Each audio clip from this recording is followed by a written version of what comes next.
Hello મિત્રો, હું છું નિકુંજ. તમે મારી સાથે નિકુંજ બ્લોગમાં જોઈ રહ્યા છો. આજે હું જઈ રહ્યો છું ધુમ્મસમાં જૂના હનુમાન દાદા મંદિરે.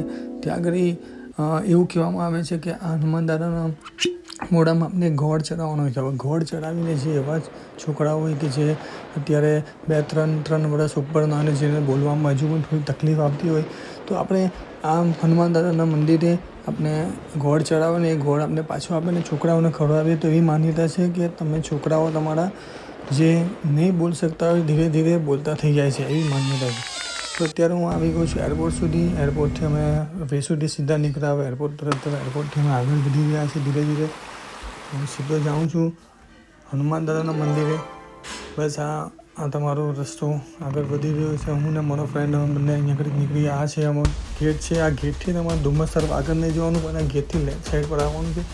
લેફ્ટ સાઈડ પર સીધા આવીને અંદર આવશો એટલે આ જૂના હનુમાન દાદા મંદિર આવશે. તમે બસ આ મંદિરમાં માન્યતા છે કે જે મેં તમને વાત કરી, ગોળ ચડાવો ને ગોળ ચડાવીને છોકરાઓને ખવડાવો તો એ તમને બોલતા થઈ જાય છોકરાઓ.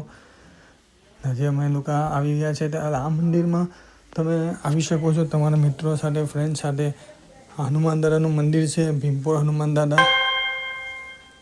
સુરતના ડુમસ તરફ તમે આવો તો આ મંદિર તમે જરૂરથી દર્શન કરવા આવજો. ડુમસના રસ્તામાં જ આવે છે એરું. ડુમસ તમને સીધા જઈએ તો સીધાની પાસે ગેટ છે.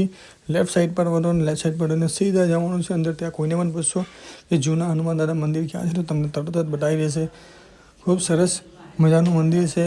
અહીંયા આગળ શ્રી રામ ભગવાન, સીતા માતા, લક્ષ્મણ, અહીંયા આ બધા જ તમે દર્શન. બીજા પણ સાંઈ બાબાનું મંદિર અને મહાદેવની મૂર્તિ, મહાદેવ મંદિર પણ અહીંયા આગળ સાથે આવેલું છે. તમે તો અહીંયા આગળ આવો તમારા મિત્રો સાથે, ફેમિલી સાથે આવો ને દર્શન કરવા આવો. ને ડુમ્મસ આવો તો જરૂર અહીંયા દર્શન કરવા આવજો.